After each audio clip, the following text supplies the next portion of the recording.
बिस्मिल्लाहिर्रहमानिर्रहीम। अल्लाहुम्मा सल्ली अला सय्यिदिना मुहम्मदिन नबिय्यिल उम्मी व अला आलिहि व सहबिहि व बारिक वसल्लम। अज़ीज़ तलबा, कारवां पॉइंट के साथ राबिया इरफान हाज़िर खिदमत है। आज के मेरे टॉपिक तदरीस उर्दू में हम ज़बान की अहमियत और ज़रूरत पर बात करेंगे। ये कोर्स कोड 1659 मीन्स 1659 है। हम कोशिश करेंगे कि हम इसमें तमाम यूनिट्स का अहाता करें 1 ता 9। पहले मैं पेश करूँगी यूनिट नंबर 1 में ज़बान की अहमियत और ज़रूरत। लिसनर्स, मैं कोशिश करती हूँ, मैं अपने हर लेक्चर में बताया करती हूँ कि पहले हम ज़बान की, क्योंकि बात हम ज़बान की कर रहे हैं, तो यही इस वजह से मैं ज़बान लफ्ज़ को क्लियर करना चाहूँगी। हम में से बहुत से हैं जो ज़बान और ज़ुबान को मिक्स कर देते हैं।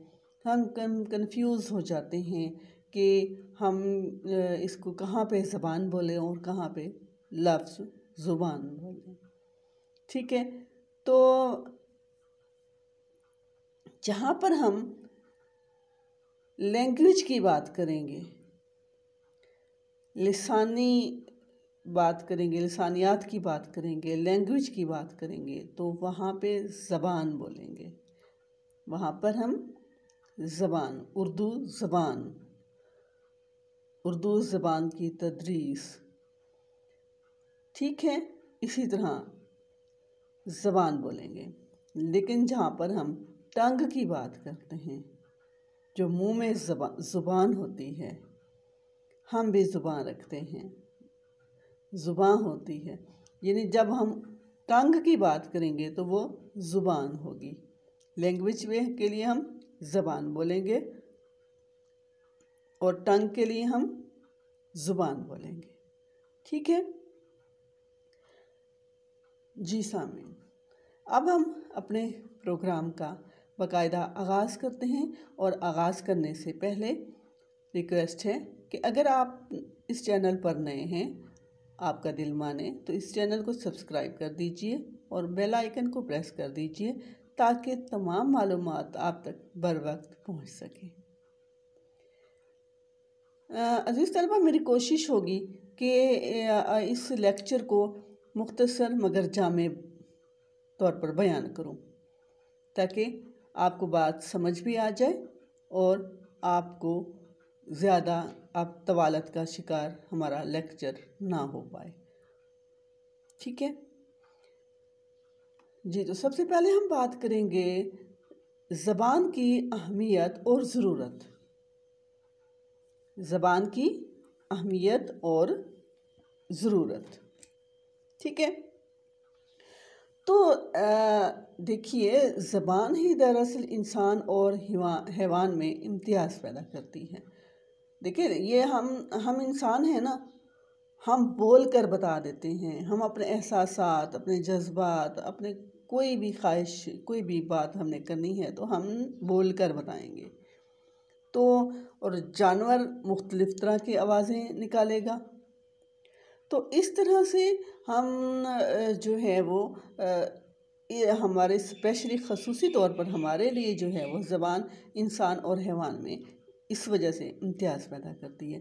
देखिए, और बाकी मखलूक़ात जो अगर हम बात करें तो वो अपनी तमाम ज़रूरियात अपने माहौल के मुताबिक पूरी कर लेती हैं और वो अलहदा ज़िंदगी भी बसर कर सकती हैं। लेकिन इंसान तो माशरती हैवान है, वो लिहाजा माशरे में रहना पसंद करता है, इकट्ठे रहना पसंद करता है। वो अपने उनकी ज़रूरियात एक दूसरे से जुड़ी होती हैं। मसलन जैसे हम अगर यही बात करें कि हमारी रसूम हैं, हमारे रिवाज हैं, हमारी ज़िंदगी का हमारे तमाम ज़रूरियात ज़िंदगी हैं, उन तमाम का दारो मदार हमारे एक दूसरे पर होता है। लिहाजा कुदरत ने इंसान को सोचने, समझने, तख़य्युल और ईजाद की लियाकत अता की है, ठीक है। और यही औसाफ हैं जो उसे जानवरों से मुमताज़ हैसियत बख्शते हैं। सही। ज़ाहिर है कि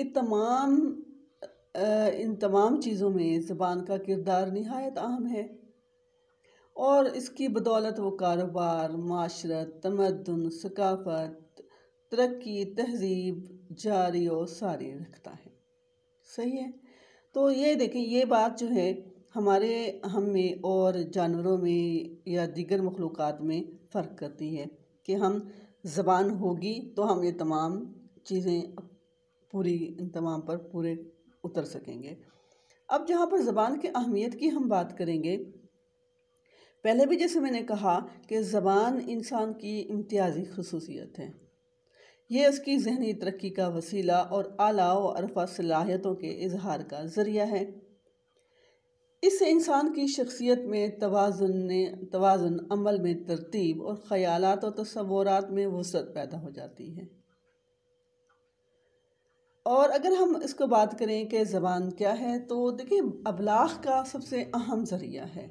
हम यानी आपने सुना होगा अबलाग़ का ये क्या चीज़ होती है। अबलाग़ यानी किसी को चीज़ को कन्वे करना, किसी तक पहुंचा देना, अपना कोई मैसेज कन्वे करना, अपने अंदर की माफ़ी ज़मीर जो होती है उसको कन्वे करना। उसको हम कैसे कर सकते हैं? ज़बान के ज़रिए ही कर सकते हैं ना। तो अब जानवर है या कोई और मखलूक है, वो मतलब अगर किसी तकलीफ़ में है तो वो ठीक है, हमें ये अंदाज़ा तो हो जाएगा कि किसी तकलीफ़ में, लेकिन उसे तकलीफ़ कहाँ है हमें इस बात का अंदाज़ा नहीं हो पाएगा जब तक हम अच्छे से उसको ऑब्ज़र्व नहीं करते, उसका मुशाहदा नहीं करते, हम उसे वेटनरी डॉक्टर के पास नहीं ले जाते वगैरह वगैरह। लेकिन इंसान क्या है, इंसान अपने एहसासात और ख़यालात का इजहार ज़बान के ज़रिए कर सकता है। वो बता सकता है कि मुझे यहाँ तकलीफ़ है, मुझे तकलीफ़ है, और तकलीफ़ है कहाँ वो बता सकता है, वजह तकलीफ़ भी बता सकता है। तो ये हमारे मतलब मैसेज कन्वे करने का, हमारी बात को समझाने का की बुनियादी जो ज़रूरत है वो ज़बान है। ज़बान कौन सी? टंग तो है ही है। मैं लैंग्वेज की बात कर रही हूँ कि कोई भी हम लैंग्वेज यूज़ करके, कोई किस तरह से हम उससे बात करके अपने जो अंदर की बात है, दिल की बात है, जो हम चाह रहे हैं, जो हमें महसूस कर रहे हैं, वो हम पहुंचा सकते हैं। हकीकत ये है कि ज़बान के बग़ैर एक माशरे के अफराद में राब्ता मुमकिन ही नहीं है। सही है ना। ज़बान नहीं होगी तो हम कैसे करेंगे? मुश्किल है, राब्ता ही नहीं हो पाएगा, हम अपने माफ़ी ज़मीर बयान ही नहीं कर पाएंगे। हमारी माशरती ज़िंदगी ज़बान की मरहूने मिन्नत है। और अगर हम बात करें वसीला फ़िक्र की, तो ज़बान के ज़रिए इंसान अपने ख़यालात में नज़्म व ज़ब्त पैदा करता है। अल्फाज को मरबूत करके, सोच के, समझ के फिर उनको बयान करता है। ठीक है। ज़ाहिर है, जब एक इंसान ने बोलना है, बोलने से पहले वो सोचेगा, समझेगा कि मैं अपने ज़बान को ये किस तरह से इस्तेमाल में लाऊं। यानी जिसे कहते हैं ना, पहले बोलो फिर पहले तोलो फिर बोलो। तो पहले तोलने का क्या मकसद है? सोचें, फिक्र करें कि मैं जो बोलूँगा वो क्या बोल रहा हूँ, मैंने जो बोलना है वो क्यों बोलना है, और मेरा मुद्दा क्या है, मैंने उसे कैसे अच्छे से बयान करना है। तो ज़ाहिर है ये वसीला फ़िक्र भी है। और इंतकाल सकाफ़त की बात करें तो ये चीज़ ज़बान के ज़रिए ही हम अपने सकाफ़त को अपने अगली नस्लों तक पहुंचा सकते हैं। अब जो नॉलेज हमने हासिल किया, जिस भी सोर्स से हासिल किया, वो हम अपने आने वाली नस्लों तक इसी ज़रिए ही पहुंचा सकते हैं। उदबा हैं, शायर हज़रात हैं, मजहबी पेशवा हैं, ख़तीब हैं, उस्ताद मतलब हैं, और इवन वालिदैन हैं। तो ये सब भी ज़बान के ज़रिए ही कुछ ना कुछ बोल कर, जब तक वो कोई ज़रिया उनका बोलने का नहीं होगा, बताने का नहीं होगा, तो वो सब कैसे कन्वे करेंगे। तो ज़ाहिर है वो सब बोल कर इसी ज़बान के ज़रिए ही एक नस्ल से दूसरी नस्ल तक मुंतकिल करते हैं। इस तरह से हमारी सकाफ़त सीना बसीना चलती है और ये सब ज़बान की ही मरहून मिन्नत है। अब माशरती ज़रूरियात, रवाबित और इस्तेहकाम की अगर हम बात करते हैं तो इंसान अपने रोज़मर्रा के कामों में हर लम्हा ज़बान का मोहताज रहता है। अब ये ही देख लें, हमने आपको लेक्चर डिलीवर करना है तो हम बोल के ही करेंगे ना। जब तक हम बोल नहीं पाएंगे, हम गूंगे होंगे, हमें ज़बान नहीं मिली होगी, तो हम आपको कैसे ये बात कन्वे करेंगे, ये लेक्चर कैसे डिलीवर होगा, हम कैसे आपको बता पाएंगे। और या बाकी भी देख लें कि हमारा आपस का ताल्लुक़ हमारे माशरती ज़रूरियात, रवाबित में जो इस्तेहकाम पैदा होता है वो ज़बान के ही ज़रिए होता है। हम अपने दुख, सुख, खुशी, गमी सब कुछ जो है इसी ज़बान के ज़रिए ही बता सकते हैं। और कौमी इत्तेहाद और यकजहती भी ज़बान ही की मरहून मिन्नत है कि जब हम इस तरह इसकी बात करें कि कौम में यकजहती और इत्तेहाद के लिए जहाँ पर हम दूसरे अनासर के साथ जो की बात करेंगे, दूसरे अनासर की बात करेंगे, तो वहाँ ज़बान भी अहम किरदार अदा करती है। इस तरह माशरती तौर पर एक इलाका में रहने वाले अफराद एक दूसरे के करीब आ जाते हैं। इस तरह किसी भी कौम के मुख्तलिफ इलाकों के रहने वाले अफराद में यगांगत और इत्तेहाद पैदा करने में ज़बान भी अहम किरदार अदा करती है। क्लियर हो गया बच्चे? ठीक है। अब हम इसमें मैं अहम निकात बयान करूँगी कि जो अब तक हमने पढ़ा उसका ख़ुलासा ये है, उसके अहम निकात। यहाँ पर मैं फिर थोड़ी सी इस्लाह करना चाहूँगी कि क्या करूँ, मजबूरी है, उर्दू के उस्ताद हैं तो दिल चाहता है ना कि हम इस साथ साथ इस्लाह का काम भी करें, इस्लाह तलफ़ुज़ का काम भी करें। हम अक्सर इसको नुकात बोल जाते हैं, ये नुकात लफ्ज़ नहीं होता, निकात होता है। क्या होता है? निकात। ठीक है। तो अहम निकात की अगर हम बात करें, जैसे मैंने ज़बान और ज़ुबान का फ़र्क बताया, यहाँ पे निकात और नुकात का भी हो गया। तो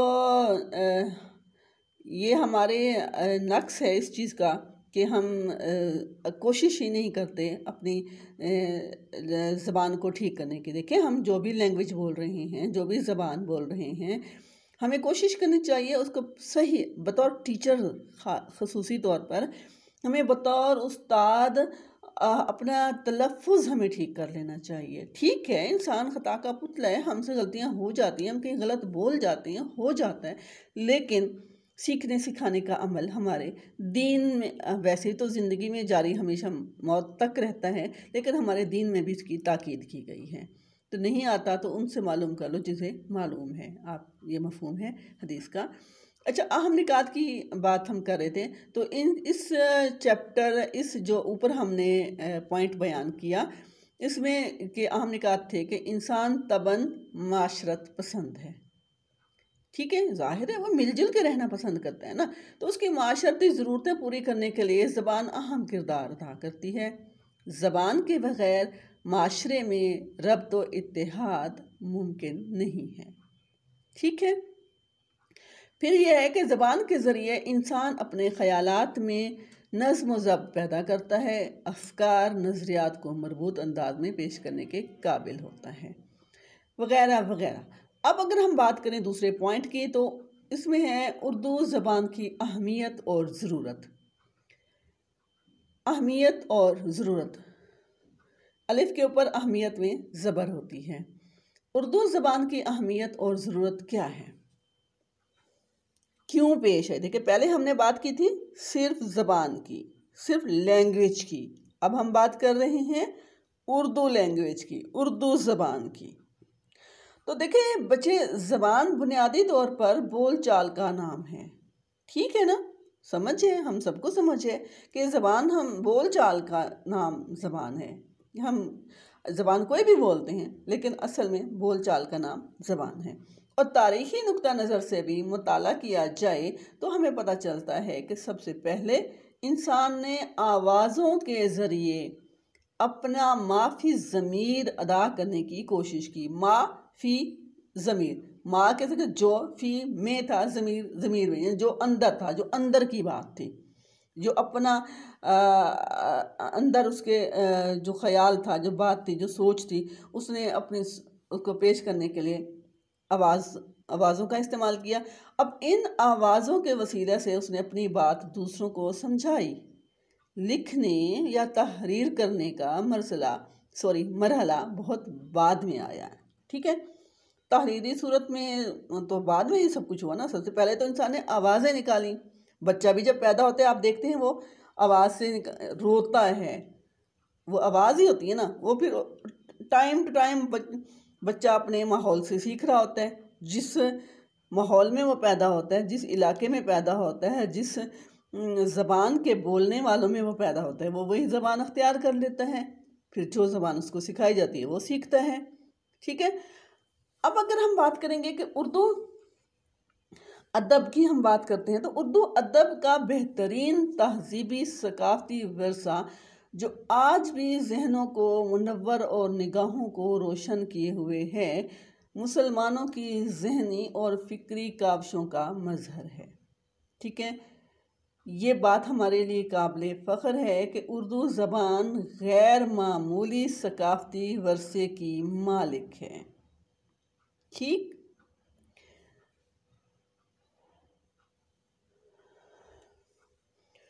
ठीक है। अब हम अगर इसकी बात करेंगे कि उर्दू ज़बान की अहमियत और ज़रूरत के बारे में, तो सबसे पहले मैं इसमें बयान करूँगी कि उर्दू बतौर कौमी ज़बान, उर्दू पाकिस्तान की कौमी ज़बान है।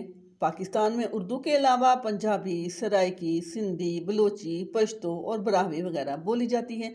ये तमाम ज़बानें अपना अदबी सकाफ़ती सरमाया रखती हैं। इनकी अपनी इनफरादी और इलाकाई अहमियत है, लेकिन दूसरी ज़बानों के इलाके में जाकर ये ज़बानें बेअसर हो जाती हैं। उर्दू चूँकि मुल्क गिर ज़बान है और हर सूबे में समझी, बोली, पढ़ी और लिखी जाती है, तो यही वजह है कि कायदे आज़म ने इस ज़बान को पाकिस्तान की कौमी और दफ्तरी ज़बान करार दिया। अब हम अगर पाकिस्तान की कौमी ज़बान की हैसियत से बात करेंगे, तो उस ज़बान का हम ज़रा मुख्तसर जायज़ा लेते हैं कि इम्तियाज़ी कौमी हैसियत। देखिए, कौम के अफराद में यगंगत पैदा करने के लिए या यगंगत की फ़िज़ा पैदा करने के लिए एक ज़बान पर मुत्तहिद होना तो ज़रूरी था, ताकि इससे हम अपने अफ़कार को आज़ादी से बयान कर सकें। और कौमी ज़बान ही है, देखिए हमारी उर्दू ज़बान ज़ाहिर है हमारी कौमी ज़बान है, तो कौमी ज़बान ही से किसी कौम की सकाफ़त और तहज़ीब व तमद्दुन का पता चलता है। तो हमने भी इसकी कोशिश की कि जब इसको अगर कौमी ज़बान हम करार देते हैं, तो इसको कायदे आज़म ने भी इसे कौमी ज़बान करार दिया और हमारे मुल्क के तमाम दफातर में, इदारों में बतौर कौमी ज़बान के उर्दू को इस्तेमाल किया जाता है। तो इसे जो हमारे हर खित्ते के बोलने वाले इस ज़बान को समझ सकते हैं, यहाँ तक कि अक़वाम आलम में भी इसकी शनाख्त कौमी ज़बान पर हुई है, और ये हमारे लिए काबिल फ़ख्र बात है। देखिए, अगर हम पाकिस्तान की बात करें, तो पाकिस्तान का मुल्की इस्तेहकाम इसी बात का मतकाज़ी है कि दुनिया के ममालिक में उर्दू ज़बान का इम्तियाज़ बरकरार रहे। इसकी माशरत और तमाम माशरत और इसकी तरक्की का तमाम चीज़ों का दारो मदार या इसके रवाबित अगर मुस्तहकम होंगे तो होगा। आज अफराद के रोज़मर्रा का काम, लिखना, पढ़ना, तकरीर, मतलब जब पढ़ना लिखना में तहरीर और तकरीर आ गई है, ख़त और किताबत है, ये तमाम इनको फ़रोग़ मिले और मजबूत रब्त कायम रहने के लिए उर्दू ज़बान को इस्तेमाल किया गया कौमी ज़बान के तौर पर। और इसी तरह लेकिन ठीक है, ये बात हम लिखने पढ़ने की हद तक हम इस चीज़ को कह देते हैं।